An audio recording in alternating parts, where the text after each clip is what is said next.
Հանուն Հոր եւ Որդու եւ Որդու Սրբո ամեն։ Այստեղ չէ, այլ հարություն է առել։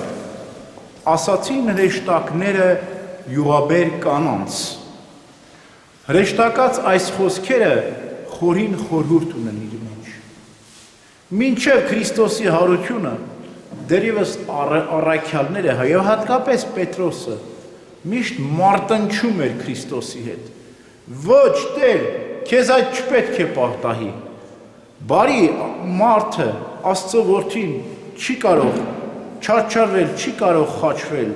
այլ պետք է փառավորվի, այլ պետք է գովասանքներ ստանա, այլ մարդկանցից միայն պետք է սիրվի ու վերջ։ Այսպես էին մտածում առաքյալները եւ չէին էլ պատկերացնում, որ Քրիստոս անարգվելու է, նախատվելու է, չարչարվելու է, սպանվելու է, մեռնելու է։ Երբ որ այս բոլորը տեսնում էին, նախատինք, սպառնալիք, չարչարանք, մահ, հարություն էլ աչքին չէր երևում։ Այդքանից հետո էլ ինչ հարություն։ Եվ կարծես շփոթված, կուրացած, անգիտացած վիճակում Քրիստոսի խաչելությունից, մահվանից հետո մոլորված ման էին գալիս առաքյալները եւ յուղաբեր կանայք, փնտրում էին, գոնե Քրիստոսի մարմնին արժանանանք, գոնե գնանք օծենք, գոնե խնկավետենք, գոնե մեր սրտի արտասուքը, մեր սերը նրա մարմնի հանդեպ ցուցաբերենք, ինչպես մեր քույրերն ու մայրերը ննջեցյալներին մի լավ իր արտասուքներով օծում են։ Այդպես էլ մտածում էին այս կանայք։ Գնանք գոնե մարմինը մեր արտասուքներով օծենք, մեր արտասուքը յուղին խառնենք, խունկերով զմրսենք, մեր սրտի ցավը, վիշտը, տրտմությունը սփոփենք, մխիթարվենք, գոնե մի քիչ մխիթարվենք։ Այդքանը մեզ այս պահին բավարար է։ Բայց Քրիստոս ուրիշ բան էր նախատեսել։ Քրիստոս պետք է հարություն առներ մեռելներից։ Վերջնականապես սուքն ու տրտմությունը պետք է փարատեր, ուրախություն պետք է պարգևեր։ Եվ այդ պատճառով ասաց մի վախեցեք, ես եմ, ուրախացեք, վերացավ, մահը, մահվան փախտվեց, դուք պատկերացնում եք, որ ինձ պետք է գովեն, ոչ, չեն գովելու, նախատանքների անեծքի տակ պետք է ինձ պահեն, բայց այդ նախատինքն ու անեծքը ես կրելով ձեր նախատինքն ու անեծքը կվերացնեմ, ձեզ կյանք կպարգևեմ, ուրախացնեմ, երջանկացնեմ, հարություն կառնեմ մեռելներից։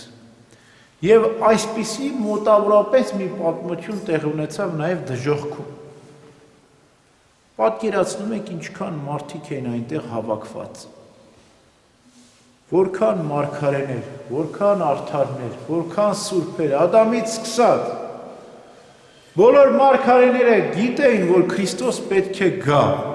եւ վերջին մարգարեն Հովհաննես Մկրտիչն էր, որ գնաց դժոխքում եւ ավետեց, որ ես ինքս տեսել եմ Քրիստոսին, ես եմ նրան մկրտել եւ գիտեմ, որ գալու է, որտեվ Հովհաննես Մկրտիչը հարցրեց, դու ես որ գալու ես դժոխք, թե ուրիշին սպասենք, երբ ես գալու։ Եվ Հովհաննես Մկրտիչը ամեն ինչ նախապատրաստել էր, բայց այս հոգիները շատ երկար էին դժոխքում գտնվել, 6000 տարի Ադամից սկսած։ Եվ կարծես գիտեին, թե հավերժ պետք է սպասեն։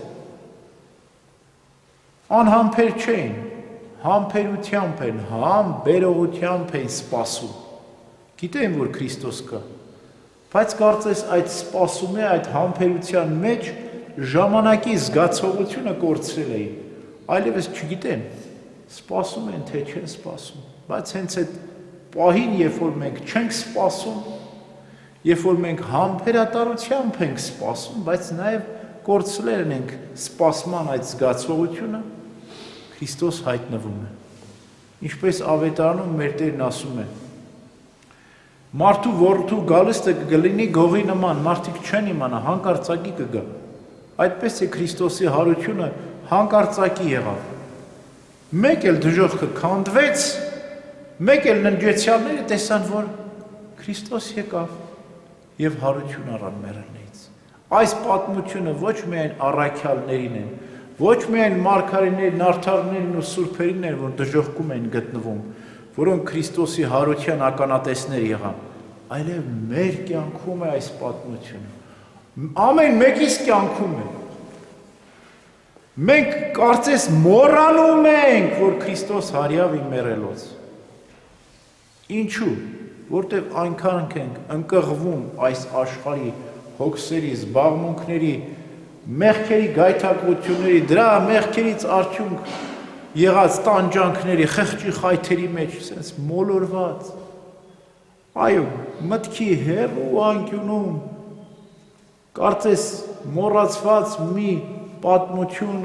գիտենք, որ Քրիստոս հարյավ ի մեռելոց, բայց մեր կյանքում կարծես Քրիստոս հարություն չի առել,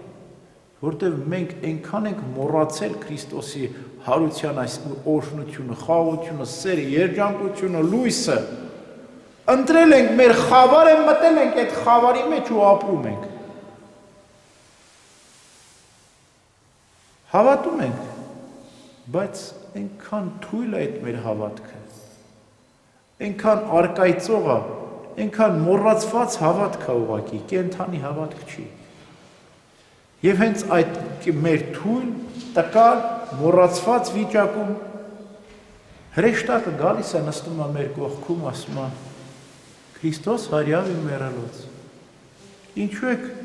ողջին մեռածների մեծ փնտրում։ Ինչու եք դուք մեռել, ուզում եք Քրիստոսի հարությունը դիմավորել։ Մեռելները չեն դիմավորում Քրիստոսի հարությունը։ Ողջ պետք է լինեք, կենդանի պետք է լինեք, պետք է դուք հարություն առնեք, որ Քրիստոսի հարությունը դիմավորեք։ Ուրեմն, այսօր այդ ավետիսը մենք փոխանցում ենք մեր ննջեցյալներին։ Այսօր ինչու ենք ասում ննջեցյալ, որտեղ նրանք քնել են, այսօր արթնանում են, որտեղ իրենց օրն է։ Այսօր մեր բոլոր ննջեցյալները արթնացել են, մեզ հետ են, կենդանի են, պատարագին ներկա են, իրենց անունները հիմա կհիշատակենք, իրենք մեզ կմիավորվեն, Քրիստոսի հարության ավետիսը կդիմավորենք, այսօր կենդանի մեռելները, որ մենք ենք, եւ մեռած կենդանիները, որ մեր ննջեցյալներն են, որ մեզանից ավելի կենդանի են, միավորվում են Քրիստոսի հարությունն են դիմավորում, Քրիստոս հարյավ ի մեռելոց, ձեզ և մեզ մեծ ավետիս։